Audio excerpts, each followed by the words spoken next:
Kahintang sa panahon ng latest news. Diyan sa linya ng atong pag-asa maktaan, pinagi ni Sir Joseph Merlas. Sir Joseph, mayong adlaw nga Biyernes. Maayong adlawng Biyernes usab Sir Ariel og sa ato ang mga sukintig paminaw. Mao ni ato ang latest weather update. Ang habagat o southwest monsoon mao'y padayon nakaapekto sa Luzon ingon man diri sa Kabisayaan. Og natay gi-monitor nga usa ka low pressure area nga samtangang naa gawas sa ato ang Philippine Area of Responsibility. Og as of alas 3 sa kadlawon himutang ning maong LPA sa 1,160 kilometers silangan amin ang silangan nga bahid sa extreme northern Luzon. Sud sa 24 oras adunay taas nga tsansa nini nga mamahimong usa ka tropical depression.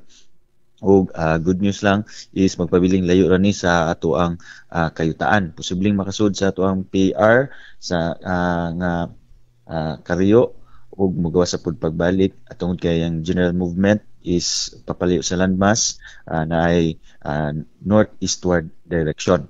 Ug isan pa man makasud ning maong weather system magpabiling wala ra ni direktang epekto sa ato ang panahon labi na diri sa Visayas. Mangsud sa 24 oras ang tibuok Bisayaan lakip na ang probinsya sa Sugbo padayong makasanati aning init nga tempo sa panahon adunay hapsay nga mga kalangitan ug medyo ubos gyapon ato ang tsansa aning mga pag-ulan ug kung naaman very isolated cases.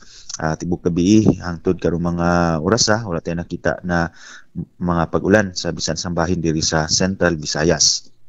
Hinay nga sa kasarangan nga hangin ang magpasulabi sa tibuok Visayas nga gikan sa habagatan kadto na sa habagatang kasadpan ug ato ang kadagatan adunay malinawon ngadto sa kasarangan nga mga pagbalod.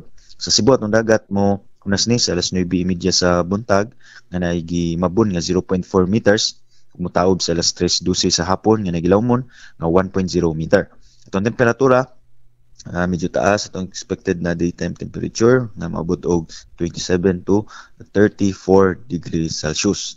Og adunay ato ang pagsubang sa atong karong adlaw, musubang ni sa karong alas 5:33 sa buntag. Ug matong latest diri sa buhatan sa Pag-asa Mactan, Visayas do Oeste, si Joseph Merlas. Maayong buntag. Sir Joseph? Yes, sir. Ang kining atong nasikpatan nga low pressure na tuwadis ibabaw no? Yes, sir. Naara sa duol no sa ato ang northern boundary sa ato ang PR. Sa north east. Yes. Yes, northeast boundary sa ato ang PR. So magpabiling medyo layo ra gyapon ni siya. Di nakita no na magpaduol ni sa ato ang landmass. So wala ra ni direct effect. Tuwa sa may Luzon area. Yes, sir.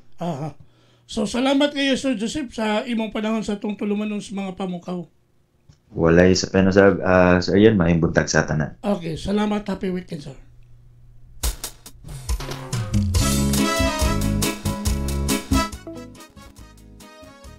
Inyo gadabati si Sir Joseph Merlas ang atong weather specialist gikan sa Pag-asa Mactan nga nagaton sa itong dagan sa kahimtang sa panahon nining adlaw Biyernes Agosto 1 tuig 2025.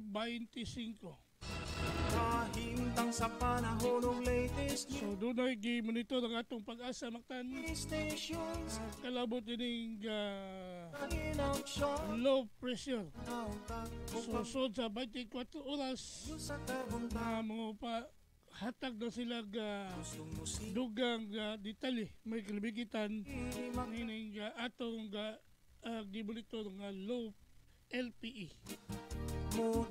Salamat kayo ni Sir Joseph Merlas og mayong buntag sa Pag-asa Mactan. Balita sa trapiko, inyong masayran.